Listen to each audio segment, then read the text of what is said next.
سلام و درود به دوستان همیشگی اسرار بیگانه. لطفاً برای اینکه داستان‌های جدید رو از دست ندید کانال رو سابسکرایب و زنگوله را فعال کنید. و اما بشنویم داستان امشب را. سلام. این داستانی که میخوام براتون تعریف کنم از سری اتفاقایی هست که برام پیش اومده. این اتفاق برمیگرده به حدود 15 سال قبل که ما توی خونه پدر شوهرم زندگی میکردیم و چون با برادر شوهرم توی اون خونه بودیم مشکلات زیادی برامون پیش می اومد، تا اینکه قرار بر این شد که خونه رو به فروش بذاریم و هر کس با سهم ارثش برای خودش یه خونه بخره. خلاصه که خونه رو برای فروش گذاشتیم و چند ماهی گذشت، اما هر کسی می اومد نمی پسندید و یا به هر دلیلی می رفت و دیگه پیداش نمی شد. در ضمن در مورد اون خونه بگم، یه خونه حدود 500 متری قدیمی که اوقافی بود با 3 خواب بزرگ و یه سالن بزرگ و خانواده شوهرم همه اونجا حضور جن رو حس کرده بودن. خلاصه یه روز همه به این نتیجه رسیدیم که احضار بکنیم و ببینیم چرا خونه به فروش نمیره. دقیقاً یادمه یه شب ساعت 1 شب نشستیم برای احضار و شروع کردیم به خوندن احضاریه. جن احضار شد و حتی اسمش رو هم گفت. جو خیلی سنگینی داشت خونه توی اون لحظه. اون جن به ما گفت که خونه طلسم شده و یه نفر یه طلسم سنگین جلوی در خونه خاک کرده و چون سالها از اون طلسم میگذره نمیتونیم اون رو از زیر خاک در بیاریم. اما گفت یه دعا هست که با اون طلسم باطل میشه و گفت فقط یه نفر میتونه این 2 طلسم رو باطل کنه. ازش خواستیم آدرس اون دعانویس رو بده.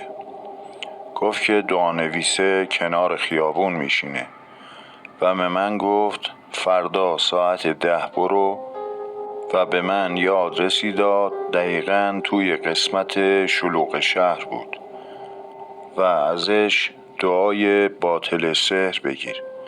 بهش گفتم بگم کی منو فرستاده و گفت اسم منو بگو که من از طرف فلانی اومدم. با این که ترس داشتم نسبت به این ماجرا، اما فردا صبح ساعت 10 رفتم به همون آدرسی که جن بهم داده بود. از دور وقتی مردی رو دیدم که داره بساط دعا رو روی زمین پهن میکنه واقعا ترسیدم. توی دلم خالی شد و یه لرز عجیبی توی وجودم بود و پاهام توان راه رفتن نداشت. به هر زحمتی بود رسیدم بهش. سرش پایین بود و داشت دعاهایی آماده کرد. دعاهایی که از قبل نوشته بود رو میچید روی یه پارچه کهنه. اصلاً به آبرین نگاه نمی کرد و مشغول کار خودش بود. شاید باورتون نشه، حتی الان بعد از سالها که دارم تعریف میکنم یادآور اون ماجرا موهای تنمو سیخ میکنه. وقتی رسیدم بهش دروغ چرا ترسیدم و بدون اینکه خودم بخوام بدون هیچ حرفی از کنار دستش رد شدم و چند قدم ازش دور شدم. شاید اون لحظه نیاز داشتم همه چی رو برای خودم مرور کنم. بعد از چند دقیقه که همونجا وایستاده بودم و نگاهش میکردم تصمیم گرفتم برم پیشش و همه چیز رو بگم. همین کارو کردم. رفتم کنار دستش و با 1000 ترس سلام کردم.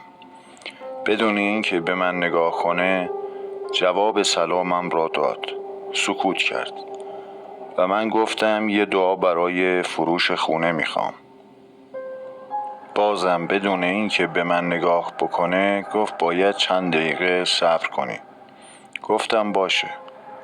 الان باید بهش میگفتم از طرف کی هستم، اما جرأتشو نداشتم.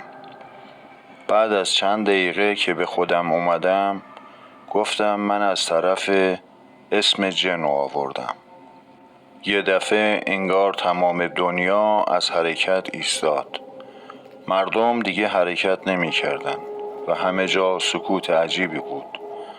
مرد دعانویس که تا اون لحظه اصلا سرش رو بالا نمی آورد یه دفعه با سرعت خیلی خیلی بالایی سرش رو بالا گرفت و به چشمام زل زد و گفت کی؟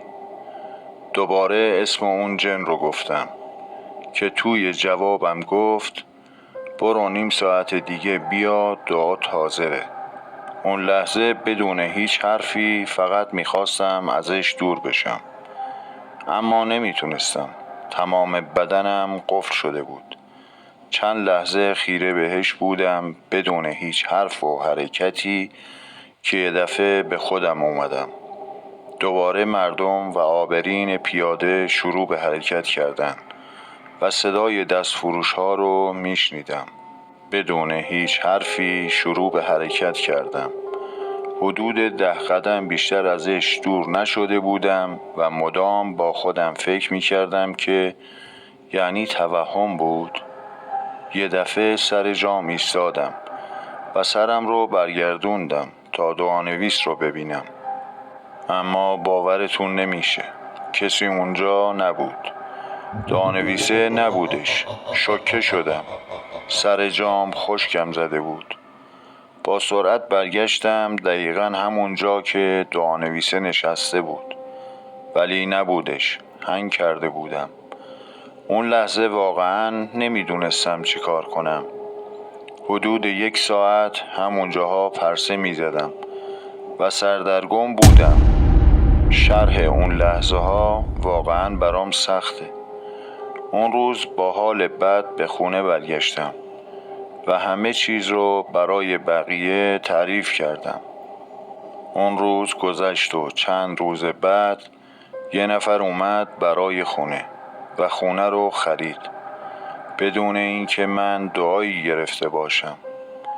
و بعد که فکرشو کردم فهمیدم اون دعانویس خود اون جن بوده.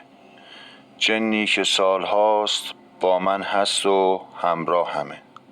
خب دوستان عزیز، این بود داستان ارسالی امشب. از اینکه با ما همراه بودید سپاسگزارم. لطفاً لایک فراموش نشه. شب بر همگی شما خوش. تا درودی دیگر، بدرود.